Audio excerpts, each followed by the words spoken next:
Hello and welcome to Film Jerk, the 80s movie podcast. I am your host, Edward Havens, publisher and editor of FilmJerk.com. Thank you for listening today. If you like what you hear and you haven't done so already, please make sure to rate and review the show on your favorite podcatching source. While a good review and rating won't increase our chances of being found or being a featured podcast on a podcatcher like Apple Podcasts or Spotify, it will potentially help increase the odds of someone who does find the show for the first time thinking that clicking play will be a good time investment for them. And it's something that you can even do while you're listening to this episode. On this episode, we will complete our look back at the 1980s career of one of cinema's true master storytellers, John Sayles. When we left part 1, Sayles had just seen the near simultaneous releases of his second and third films, Leanna and Baby It's You, in the late winter and early spring of 1983. Shortly after the releases of Leanna and Baby It's You, Sayles would be named one of 34 people to receive one of that year's MacArthur Fellowships, only the second filmmaker after documentarian Frederick Wiseman to be named so. Often called the Genius Grant, the MacArthur Fellowship, at the time, was a 5-year $250,000 grant awarded to individuals who had shown exceptional creativity in their work and the prospect for still more in the future.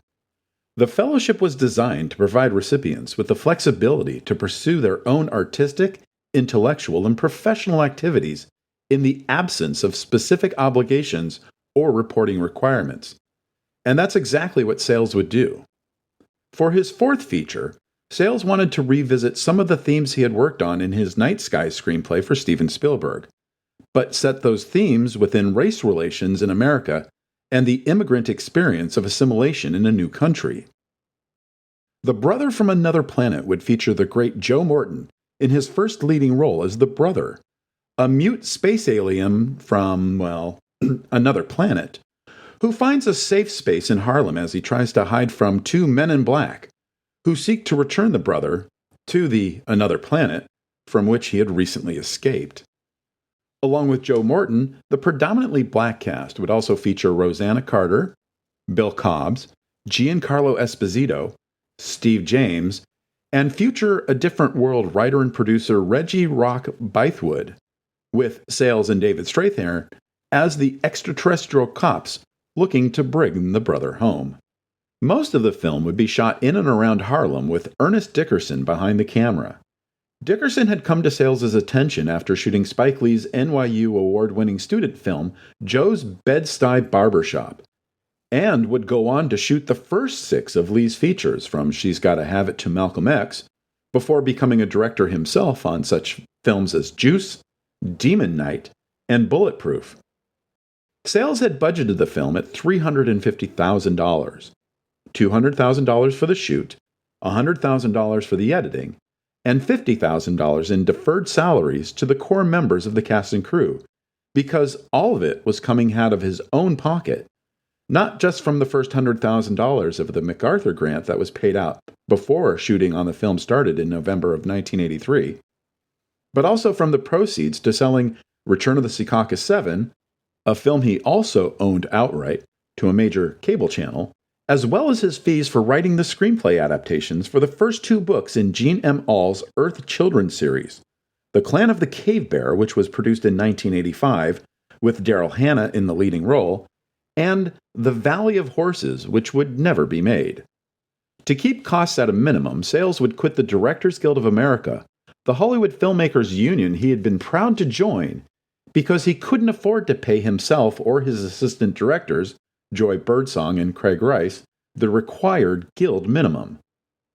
Sayles would have fun and experiment with his camera while making the film. For the first appearance of the Men in Black at a local bar, as they look for the Brother, Sayles would have Dickerson film the scene with the camera upside down, and then he would have the scene printed backwards for the final print. As filmed, Sayles and Strathairn would start sitting on the bar stools and then walk backwards towards the front door and out to the street. So when it was projected in the final film, their movements looked very alien. For another scene where a card sharp on a subway train makes all the white people disappear, Sayles and a skeleton crew could not get a permit to shoot on the subway, so they would film the scene on an out-of-service car in a subway museum, while another scene, with the brother looking out the window of a moving subway car, Sayles and Dickerson would hide a camera under a jacket and steal a quick shot with Morton before they could get caught. And once again, Sayles would wear many hats on the production. Not only would he be the writer and the director and one of the actors on the film, he would again return to his editing bay once more. Once the film was completed, Sayles and his partner, Maggie Renzi, would head off to the Cannes Film Festival in May of 1984, where they would handle the sale of the film to a domestic distributor themselves, while having a foreign sales company secure pre-sales from international distributors who knew how to handle art house films like theirs. They would sell the theatrical distribution rights to Cinecom International Films, a small New York-based distributor founded in 1982 by Ira Deutschman, one of the originators of the United Artists Classics label in 1978.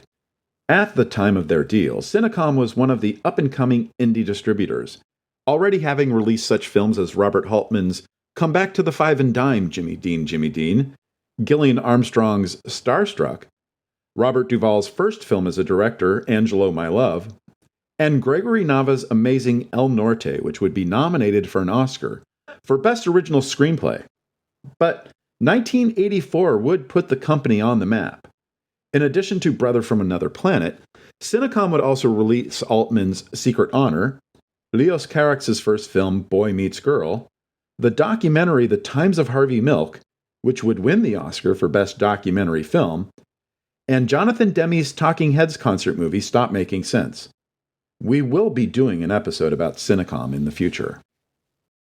While the early reviews of Brother from Another Planet out of Cannes were definitely mixed, Renzi was confident the film could be a crossover hit, equally appealing to both the sophisticated white art house crowds and the urban African-American audiences. Sayles was equally confident as he felt it was, despite the meager budget, his most commercial movie to date. Cinecom must have felt it too, as they would do something unusual for a movie that would be considered an art house film, by giving The Brother from Another Planet a sneak preview at the Embassy 72nd Street Theater, the same theater where Liana had opened less than 2 years earlier, on Friday, September 7th, 1984, before opening the following Friday.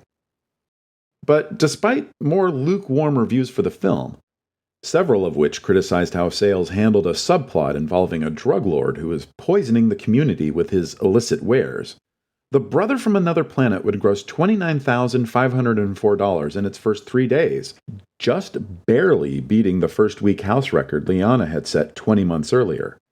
In its second and third weeks, the film would gross another $26,000 each week. The film would open on 2 screens at the Beverly Center Cineplex in Los Angeles on October 12th, and it would gross $20,000 there, which is impressive since the 2 theaters at the Beverly Center sat a combined 250 people, or about 20% fewer seats than the Embassy 72nd, which would still gross $23,500 in its 5th weekend. Cinecom would continue to release the movie slowly but surely across America for the remainder of 1984 and into early 1985. And after 8 months in theaters, the film would have grossed more than $4 million. And along with the success of Stop Making Sense, would help Cinecom expand their release efforts outside of art houses and into the major multiplexes, which would help them greatly 2 years later with the release of James Ivory's A Room with a View. But again, we'll get into Cinecom in another episode. The Brother from Another Planet was my introduction to John Sayles. I loved how inventive it seemed, borrowing motifs rarely seen in movies since the days of silent film. I love how it treated the brother and most of the people in Harlem he would come into contact with empathy and sincerity. And it wasn't until I started doing research for this series that I realized the film was released months earlier than I originally thought. As I've mentioned numerous times on previous episodes, I was already aware art house movies wouldn't arrive in my teenage hometown of Santa Cruz for several weeks after their initial New York and Los Angeles openings, but I didn't realize it took Brother nearly 5 months to get to my neck of the woods. But the truth is, the brother from another planet was a rush writing experiment, something he had dashed off in a week, as Sayles was having trouble finding funding for one of his passion projects. Sayles had first heard about the 1920 Battle of Matewan while he was hitchhiking through the backcountry of West Virginia in 1920, between finishing a summer job in the area and returning to Williams College for his fall studies. Now, you may be wondering why people might be talking to a total stranger about something that had happened a full half-century earlier.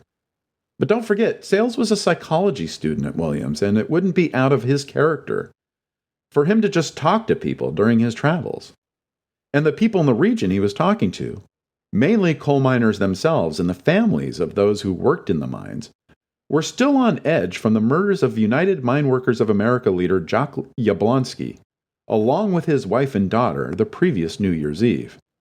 Sayles became so fascinated by the stories he was hearing that he would briefly delay his return to Williams so he could compile an oral history of the Battle of Matewan.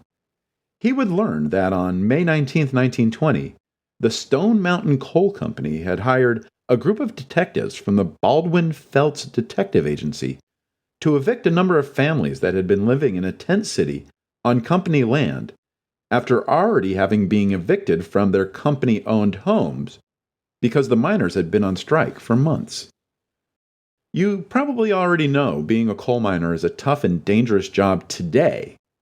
But in 1920, working conditions were far worse, and the men just wanted to be treated better, have better working conditions, and be paid a fair wage. In fact, any wage, really.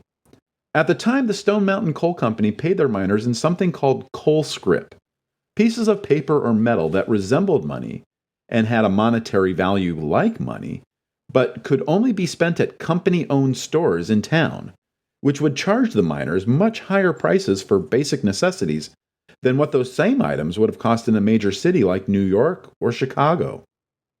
This would keep the miners and their families indebted to the company, since the scrip was technically an advance against unearned wages, and since they could not be deposited in a bank where they could be saved and accrue interest, any prospects of acquiring generational wealth were eliminated. Earlier in 1920, buoyed by the success of the United Mine Workers Union's ability to get mine workers in other parts of the country more than 25% increases in wages and to be paid in real American dollars, more than 3,000 coal miners in Matewan signed up to become unionized, knowing full well that it could cost them their jobs, their homes, and their livelihoods. And Stone Mountain would fight back hard. Every miner who signed up to be a part of the union was fired, evicted from their homes, and harassed by Baldwin Felts detectives who regularly came to town to cause trouble and stress. On May 19, 1920, 8 detectives arrived in Matewan on the number 29 train from Bluefield, about 92 miles away to the southeast. They were there to tear down the tent city in an attempt to cause further pain and suffering to the miners and their families, and get them back to work. While they weren't able to completely shut down the tent city, they were able to carry out some evictions throughout the day. They would have an early dinner at the Urias Hotel near the train station, where they were going to catch the 5 o'clock train back to Bluefield. As the detectives were heading from the hotel to the train station, they would be intercepted by Sid Hatfield, the chief of police in Matewan and a supporter of the miners' attempts to unionize, saying he had arrest warrants from the county sheriff for the detectives. Detectives Albert and Lee Felts would then produce their own arrest warrants for Chief Hatfield. And yes, Sid Hatfield was one of those Hatfields. It was his grandfather William Hatfield who led the family in the famous feud with the McCoys. So Sid Hatfield wasn't going to just roll over for these detectives. Matewan Mayor Cable Testerman, who was with Hatfield when the detectives were approached, examined the arrest warrants for Hatfield and declared them a fraud. Now, unbeknownst to Hatfield, Testerman, or the detectives, a number of miners, sick and tired of being treated like subhumans by the mining company and their thugs, had surrounded the area, armed to the teeth. It's not known how the battle started, although most stories suggest that either Albert Felts or Sid Hatfield had shot the mayor. But when it was done, 10 people would be dead. Mayor Testerman, 2 of the miners, and 7 of the 8 detectives. Now, why would the chief of police shoot the mayor? Well, that's a strange side story, but in a nutshell, Sid Hatfield would end up marrying Mayor Testerman's widow, Jessie Lee, not 12 days after her husband had been killed. And Thomas Phelps, the brother of the 2 namesake detectives killed during the battle, and with the help of his spy, Charles Lively, would spread the rumor that Hatfield had shot the mayor because he was in love. Jessie Lee would be widowed again 14 months later when several men from Baldwin Felts ambushed her husband and his friend Ed Chambers on the courthouse steps of nearby Welch, West Virginia, where they were going to be tried on conspiracy charges relating to another Union-related battle, based on the testimony given by Felts' lackey, Charles Lively. Sayles would spend the next 9 years getting his screenplay about the Battle of Matewan into shape, but he knew he would need to achieve some success as a somewhat bankable filmmaker before he could tackle it. And with the relative success of Brother from Another Planet, he finally felt he had the clout to make it. Cinecom, also happy with the relative success of Brother from Another Planet, would make Matewan the first movie that they would finance instead of just acquire. Sayles had wanted to shoot the movie in Matewan, in large part because there are no other places in America that look quite like the coal mining hillsides of West Virginia. But the town had become too modern when Sayles scouted locations in the summer of 1986. But he would discover another mining town nearby called Thurmond, which still looked like it did back in the 20s. Most of the 70 people who still lived in Thurmond would be hired as extras, and for 31 of them, actual speaking roles. Watching the film then and watching the film today, it's almost impossible to believe that even with deferments, everyone working for scale, that the film only cost $4 million to produce. But that's how much Sayles inspired everyone to keep the cost down to tell his story. As great as his cast was, and I'll get to them in a moment, Sayles' biggest get for the movie was getting the great cinematographer Haskell Wexler to shoot the movie. I'm going to read you just a small list of the films that Wexler shot, just between 1966 and 1978. You ready? Who's Afraid of Virginia Woolf? In the Heat of the Night. The Thomas Crown Affair. American Graffiti. One Flew Over the Cuckoo's Nest. Bound for Glory. Coming Home. And Days of Heaven. 5 of those movies have been added to the National Film Registry by the Library of Congress, and 2 of the films, Virginia Woolf and Bound for Glory, would win Wexler an Academy Award for Best Cinematography. So why would Wexler want to work on this film? It wasn't only the challenge of trying to make the movie look like it was actually happening in the 1920s. Wexler was also a political activist who used his camera to capture the struggles of life. Wexler would also write and direct 2 movies, one of which, 1969's Medium Cool, has been studied by academics and film students for more than half a century, lured in not only by Wexler's cinema verite camera work, but how he was able to weave an engaging dramatic narrative out of the social and political counterculture upheaval that was happening in Chicago during the 1968 Democratic National Convention as he was shooting his movie. Medium Cool has also been named to the National Film Registry as being culturally, historically, and aesthetically significant. I got to meet Wexler many years later, in 2004, when his son Mark made a fascinating documentary about his dad called Tell Them Who You Are. Wexler did not suffer fools gladly, but he would be quite supportive of those who he felt shared his beliefs. In fact, it would be Wexler who would pull a few strings at the USC Film School to help George Lucas get admitted. Wexler found a true comrade in John Sayles, and his camera work on Matewan truly reflects Wexler's passion for the material. If it weren't for Vittorio Storaro's masterful work on Bernardo Bertolucci's The Last Emperor the same year, I have no doubt that Wexler would have been in the front running for his 3rd Oscar win. But I also promised to get to the cast. Are you ready for that? For Chris Cooper, who today is recognized as one of the best actors working, this would not only be his first time playing a leading role in a movie, it would be his very first movie. He would play Joe Kenahan, a union organizer who arrives in Matewan to help the striking workers. For Mary McDonnell, who would become world famous 3 years later for her starring role in Dances with Wolves, this would also be her first leading role, although she had a small role in a Sidney Lumet movie, Garbo Talks, in 1984. Here she would play Elma Radner, a widow who supports herself and her teenage son by running a boarding house. James Earl Jones, who needs no introduction, plays one of the scab miners brought in by the mining company to keep the coal flowing, and who is manipulated into almost killing Joe before Joe can help all of the miners. Sayles' longtime friend and collaborator, David Strathairn, plays Sid Hatfield, while their college friend and regular Sayles collaborator, Gordon Clapp, plays one of the Baldwin Felts detectives. The remainder of the cast includes Ken Jenkins, who you know now best as Dr. Kelso on Scrubs, Kevin Tighe, best known as Roy DeSoto on the 1970s TV show Emergency, Bob Gunton, whose best known role today is Warden Norton in The Shawshank Redemption, Josh Mostel, the son of legendary comedic actor Zero Mostel, and best known for playing David Paymer's brother Barry in the City Slicker movies, and Joe Grafasi, who is best known as defense attorney turned Judge Horowitz during 13 seasons of Law & Order SVU between 2005 and 2013. For you indie music fans, then 16-year-old Will Oldham is featured as Elma's son, who is not only a coal miner himself, but also a budding Baptist preacher in town. You know him now better by his stage name, Bonnie Prince Billy, the inventive Appalachian post-punk singer and musician who's released 25 albums and EPs of hauntingly beautiful music over the past 30 years.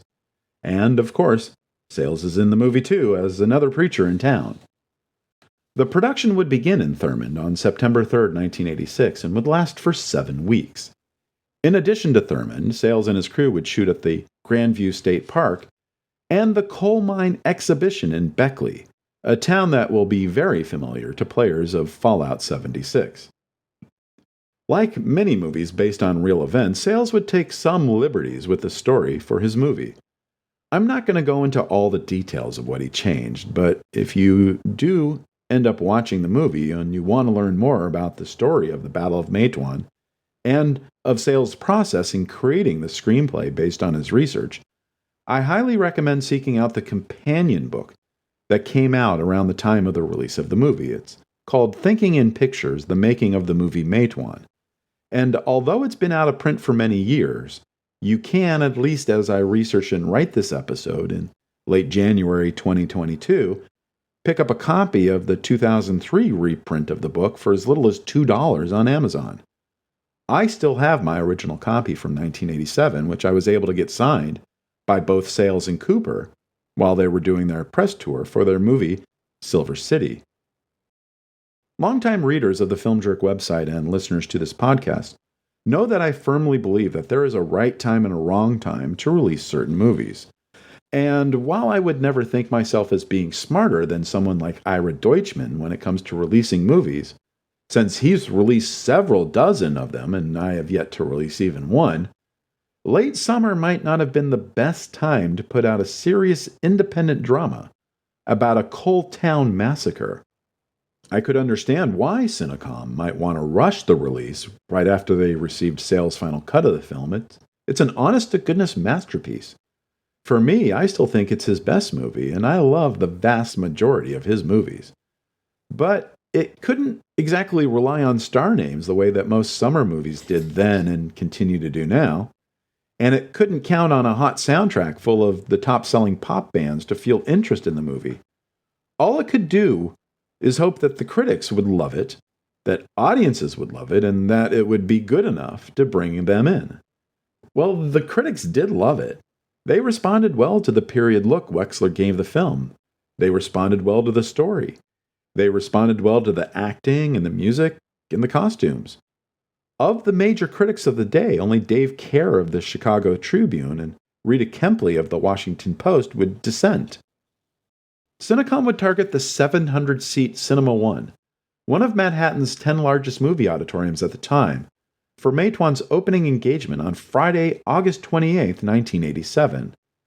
But because of the movie's running time, 2 hours and 12 minutes, the theater could only show the movie 5 times a day, even with a nightly 11 p.m. show, as opposed to the 7 shows per day the shorter Brother from Another Planet opened with 3 years earlier. As it turned out, the loss of 2 showtimes per day were offset by the massive size of the theater. And in its first 3 days, Matewan would have grossed more than $39,000, a new record for a Sayles movie. Now, usually movie grosses drop precipitously during the Labor Day weekend, especially in New York. It's the final weekend of summer. It's your last chance to go to the beach before you have to go back to school. Your last chance to stay out late with your friends before the temperatures start to fall. But Matewan would see its grosses increase in its second weekend to more than $50,000.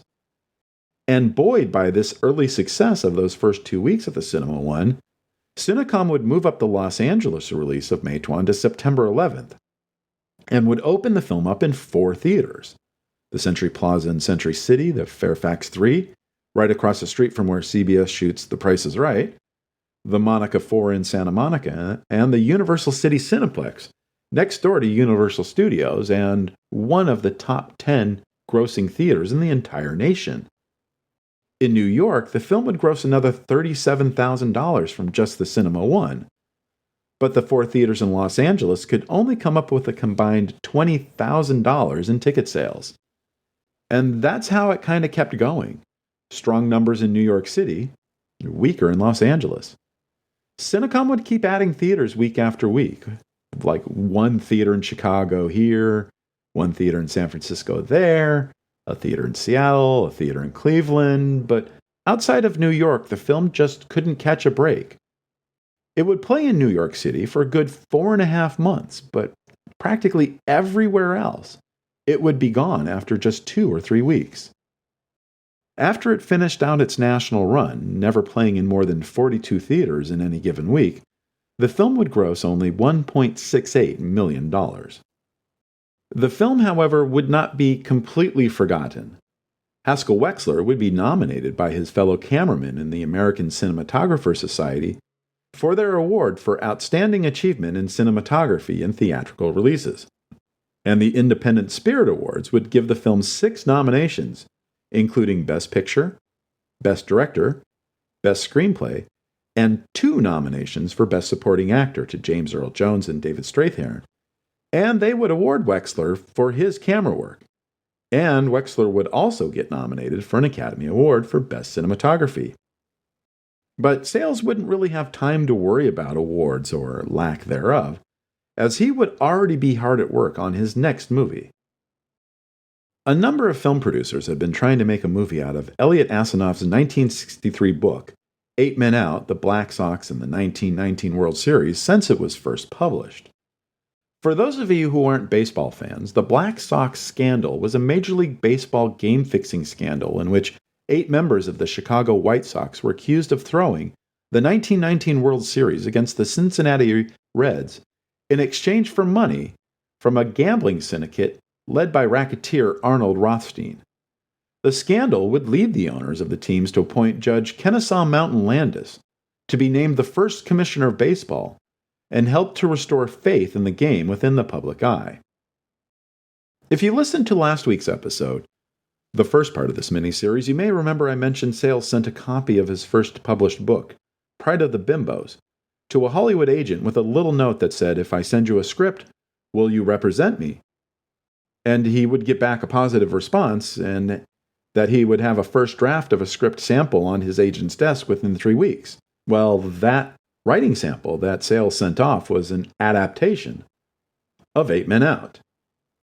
Producers Midge Sanford and Sarah Pillsbury, who had produced Desperately Seeking Susan, featuring Madonna in her first movie role, and River's Edge, which featured Keanu Reeves in one of his earliest movie roles, had optioned the screen rights to the book in 1980 and had spent years trying to get filmmakers like Robert Altman, Francis Ford Coppola, Walter Hill, and Philip Kaufman to direct the film. At one point, they even spoke to former minor league baseball player turned screenwriter Ron Shelton about making his directorial debut on the film, but Shelton was dead set on getting his own baseball movie, Bull Durham, made. Through a mutual acquaintance, Sanford and Pillsbury would discover sometime in 1985 that not only had Sayles already written his own adaptation of the book, he had written the screenplay because he really wanted to make it into a movie himself. They would sign him to make the movie, and while Sayles went to work on a fresh rewrite of his original script, Sanford and Pillsbury would get to work obtaining financing for the movie, which they would do by trying to put together a package of some of the hottest younger male actors in Hollywood to play the White Sox players, including Kevin Bacon, Tom Cruise, and Emilio Estevez. While Bacon and Cruise would pass on the project, Estevez would sign on to play third baseman Buck Weaver, and he would stick with the project for nearly 2 years. But when the producers finally got the $6.5 million they needed to make the movie, Estevez was already committed to playing Billy the Kid in Young Guns, which he was supposed to shoot around the same time. With Estevez out, the producers would go after his younger brother, Charlie Sheen, to play another role, outfielder Happy Felch. Now, you might remember that both Sheen and Estevez were in Young Guns, but Sheen wouldn't become involved with Young Guns until after it had a delay in shooting, which would free up Estevez to come back to 8 Men Out, but the production had already recast the role of Buck Weaver with John Cusack. And true to their promise to put together a package of some of Hollywood's best up-and-coming actors, they would fill the remaining ballplayer roles with the likes of D.B. Sweeney, Michael Rooker, Perry Lang, Jace Alexander, and Bill Irwin. Sayles would make sure there was space for his friends David Strathairn and Gordon Clapp, and, of course, a role for himself, this time as legendary Chicago sports writer Ring Lardner, whose reporting on the scandal would change the tone of his writing for the remainder of his career. The production would also bring in a number of veteran actors into the film, including Michael Lerner, Christopher Lloyd, John Mahoney, and American historian and occasional actor Studs Terkel. Sayles had dreamed of making the book into a movie for so long, he had originally envisioned Stacy Keach and Martin Sheen as two of the players when he wrote that first draft more than a decade earlier. As production prepped to shoot in Cincinnati, Louisville, and Indianapolis in September of 1987, several of the actors would prepare for their roles. D.B. Sweeney would be able to practice with the Kenosha, Wisconsin Twins, while Charlie Sheen was able to attend batting practice with the Los Angeles Dodgers. Sheen was especially keen to be a part of the movie. "I'm not in this for cash or my career or my performance," he would tell a writer for the Chicago Tribune after the movie finished shooting and he was doing press for Oliver Stone's Wall Street. "I wanted to take part in this film because I love baseball," he would say. And 8 Men Out would be the first of 2 baseball movies starring Charlie Sheen to be released within 7 months of each other. Before principal photography began on September 16, 1987, at Busch Stadium in Indianapolis, Indiana, Sayles would put the actors playing baseball players through 3 weeks of basic spring training-like workouts run by former major leaguer Ken Berry, a 2-time Gold Glove-winning outfielder for, ironically, the Chicago White Sox. Because the production couldn't shoot any of the baseball stadiums until after the minor league seasons had ended, night shoots would get rather cold. To keep the spirits of his actors up, Sayles would regularly run around while directing in a tank top, shorts, and sneakers without socks, even when the temperature dipped below freezing. And because it would get so cold at night in the stadium, the production had trouble getting locals to come out to play fans in the stands, even with the enticement of bingo with cash prizes between shots, and pictures and autographs with the stars. One person who would come to visit the set was Ring Lardner Jr., the Oscar-winning screenwriter of Robert Altman's MASH, and the son of the person Sayles was playing in the film. Lardner had been assigned by the magazine American Film to write about the movie and the production. Lardner would title his article Foul Ball, with a subtitle, John Sayles' 8 Men Out, or How My Father Watched the White Sox Throw the 1919 World Series. In the 6-page article, which you can find online from the University of California's Pacific Film Archive website, Lardner goes into great detail about the production and notes at one point that the movie was depicting much of the story as accurately as possible, or at least what he knew from his father. There's also side-by-side photos of Sayles in one scene from the movie as Ring Lardner, next to a photo of Ring Lardner a few years after the scandal, and the resemblance was uncanny. It's a fantastic article that exemplifies the best of what objective writing about movies could be. But one problem the movie would have as it worked its way through post-production in early 1988 was that Orion Pictures, the company who was going to be releasing the movie, already had another baseball movie on its schedule for the year, Ron Shelton's Bull Durham. It was decided that Bull Durham, a comedy, would be released during the early summer when the baseball season was in full swing, and 8 Men Out, a serious drama, would be released in the fall to capitalize on the end of the baseball season and the start of the impending playoffs. But as we've seen time and time again when movies with a similar storyline or genre come out within a few months of each other, the first one out of the gate is usually the more popular one. We just saw a baseball movie a couple months ago. Why would we see another one? And that one was funny. This one doesn't look funny at all. And that's exactly what happened here. When it was released in June 1988, Bull Durham became an unexpected sleeper hit, never getting higher than 4th place in any week it was playing in theaters, and dropping out of the top 10 after only 5 weeks. But it would end up grossing over $50 million by the time it played out in early 1989. In fact, when 8 Men Out opened in 147 theaters, on September 2nd, 1988, Bull Durham was still playing in 521 theaters in its 11th week of release, and, in fact, would gross 49% more the weekend 8 Men Out was released than it had the previous weekend. 8 Men Out would gross $1.129 million that weekend, its per-screen average of $76.84, the second best amongst the top 20 films in release that week, beaten only by Martin Scorsese's The Last Temptation of Christ, which was riding a wave of controversy and protest no other film in the market could match. But in its second week, 8 Men Out would lose a dramatic 61% of its opening weekend audience, grossing only $436,000 in 148 theaters. Bull Durham, now in its 12th week, would gross $459,000. Although that was still in 549 theaters. In the following week, 8 Men Out would drop another 35%, while Bull Durham would grow another 12%. In its 4th week of release, Orion would give 8 Men Out another major push, adding another 220 theaters, and the film would see a 112% gain in ticket sales. But that would only be good enough for 17th place in the market, but at least it beat Bull Durham again that weekend. As October and the baseball playoffs started, it seemed that 8 Men Out would carve a small niche in theater, only losing 12% of its audience in week 5, but that would be the apex of its power.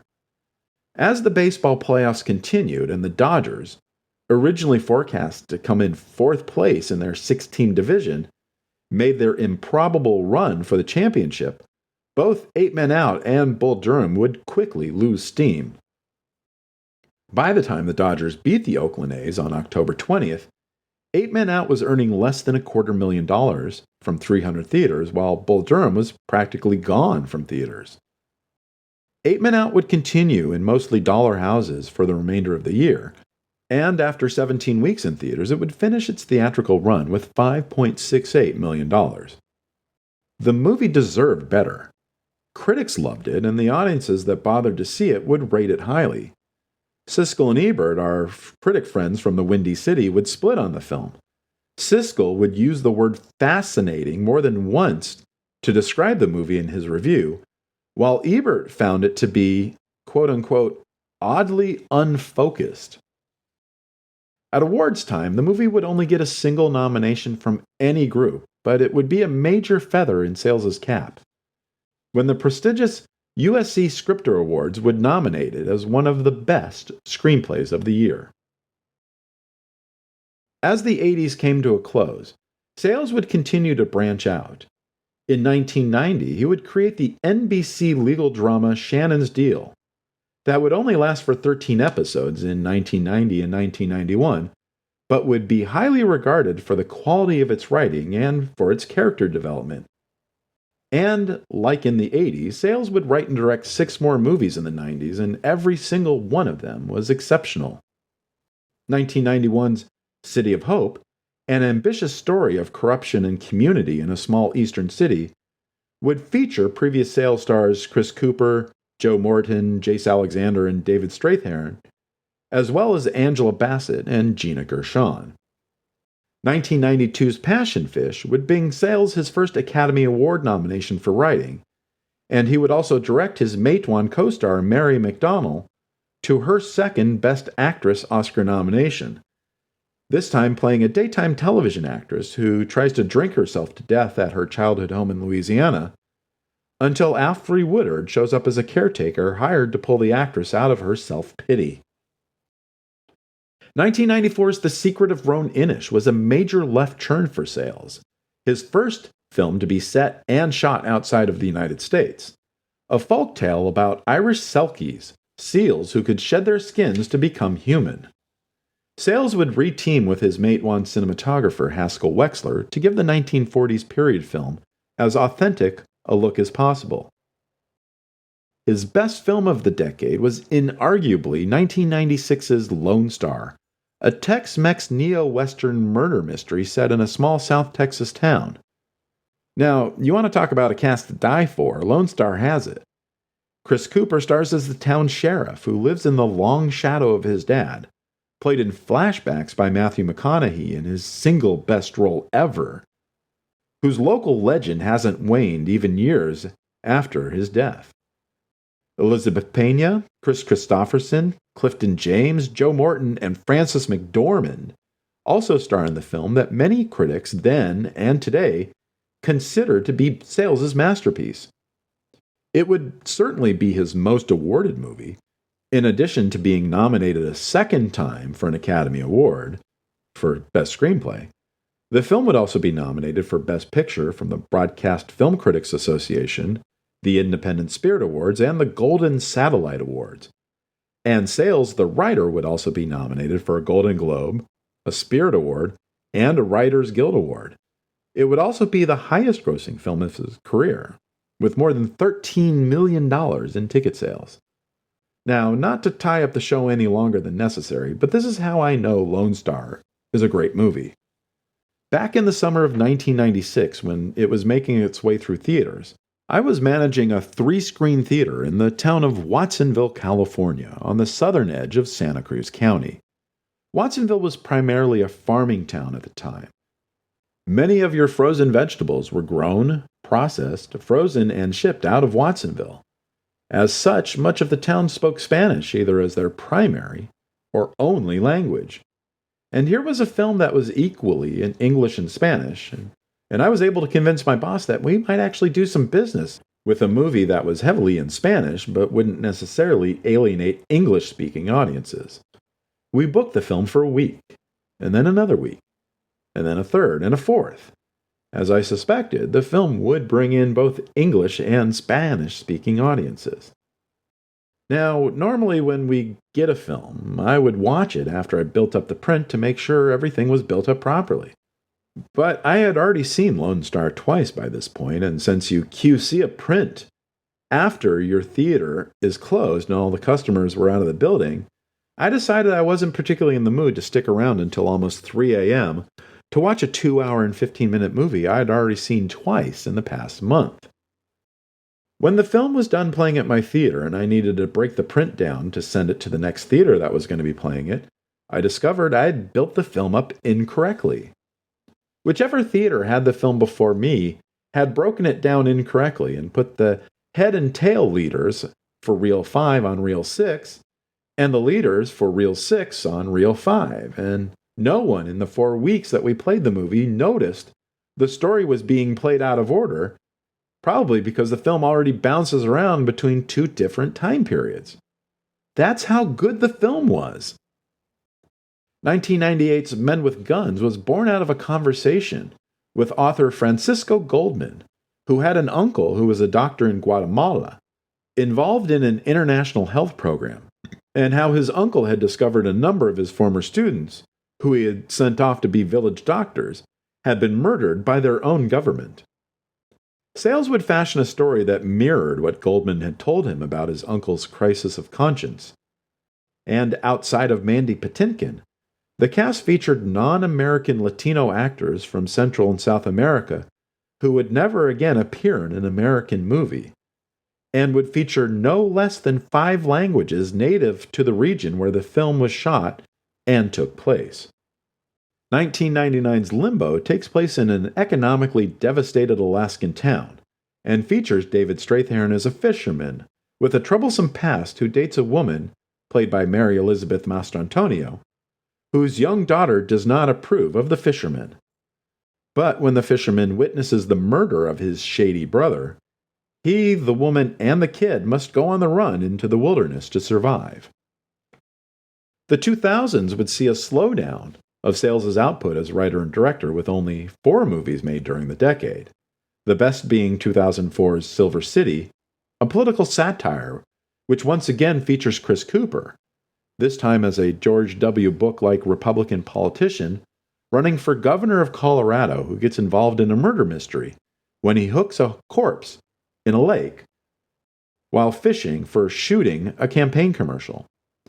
And because of Sayles' stature as a master filmmaker, who would be able to hook a treasure trove of actors to star in this very liberally slanted, lower-budgeted movie, including Danny Huston, Richard Dreyfuss, Tim Roth, Maria Bello, Daryl Hannah, Ralph Waite, James Gannon, Thora Birch, and Billy Zane. There would be 2 more movies in the 2010s, but we have not seen a new movie from John Sayles since 2013. If you're listening to this episode in late January of 2022 during its first week of release, Sayles happens to be in Los Angeles right now, only a few miles from where I wrote and am recording this episode, speaking after a series of showings of his movies during a career retrospect at the American Cinematheque, which I did not know about when I started to write and research these episodes. I haven't seen anything come out about what he's saying at those events, or if there's any news about if he's ever going to make another movie. Of the Sayles written and directed movies he's made over the past 40-plus years, many of them are available to stream online, or at least able to be rented or bought from various services. 1980's Return of the Secaucus 7 can be streamed from AMC Plus, or rented or purchased from Apple TV. 1993's Liana can also be streamed from AMC Plus, or rented or purchased from Apple TV or from Amazon. 1983's Baby It's You can only be rented or purchased from Apple TV or Amazon. 1984's Brother from Another Planet can be streamed from AMC Plus, Fandor, The Film Detective, Hoopla, Pluto TV, or Tubi, or rented or purchased from Apple TV or Amazon. 1987's Matewan is not currently available to stream, rent, or purchase online, but one can find a pretty decent copy of the film on a very popular video-centric website. Just search for Matewan Full Movie on that site, and you should find it pretty quick. 1988's 8 Men Out can be streamed from HBO Max, or rented or purchased from Apple TV, Amazon, Google Play, Redbox, or Vudu. 1991 City of Hope can only be rented or purchased from Apple TV, Amazon, Google Play, or Vudu. 1992's Passion Fish can be streamed from Crackle, the Criterion Channel, Fubo, Hoopla, Canopy, Plex, Pluto TV, or Vudu, or it can be rented or purchased from Apple TV, Amazon, Google Play, or Vudu. 1994's The Secret of Roan Inish can be streamed from Amazon Prime, Hoopla, Canopy, or Tubi, or can be rented or purchased from Amazon, Apple TV, Google Play, Redbox, or Vudu. 1996's Lone Star can only be streamed from Hoopla, or it can be rented or purchased from Apple TV, Amazon, Google Play, Redbox, or Vudu. 1998's Men with Guns is not currently available to stream, rent, or purchase online, but one can find a pretty decent copy of the film on that very popular video-centric website. Just search for Men with Guns full movie on that site, but be careful, because you'll also find a Michael Madsen movie called Man with a Gun, which is not the same movie. 1999's Limbo can be only rented or purchased from Apple TV, Amazon, Google Play, Redbox, or Vudu. 2002's Sunshine State can be streamed on Amazon Prime or can be rented or purchased from Apple, Amazon, Google Play, Redbox, or Vudu. 2003's Casa de los Bebés can be streamed on AMC Plus or can be rented or purchased from Amazon. 2004's Silver City can be streamed from Amazon Prime, Canopy, or Tubi, or can be rented or purchased from Amazon and Google Play. 2007's Honey Dripper can be streamed from Crackle, Fubo, Plex, Pluto TV, Tubi, or Vudu, or can be rented or purchased from Apple TV or Amazon. And his two movies from the 2010s, Amigo and Go for Sisters, cannot be streamed, rented, or purchased from any site, and is not available on any major video-centric website. And with that, I'm going to say goodnight after a pretty long episode. Thank you for joining us. We'll be back soon with episode 71 about the long-forgotten 1980 Dennis Hopper movie Out of the Blue, which is currently enjoying a theatrical re-release in art house theaters in America. Look for that episode soon. And remember to visit this episode's page on our website, filmjerk.com, for extra materials about the movies we've covered on this episode. Film Jerk, the 80s movie podcast, has been researched, written, narrated, and edited by Edward Havens for idiosyncratic entertainment. Thank you again. Good night.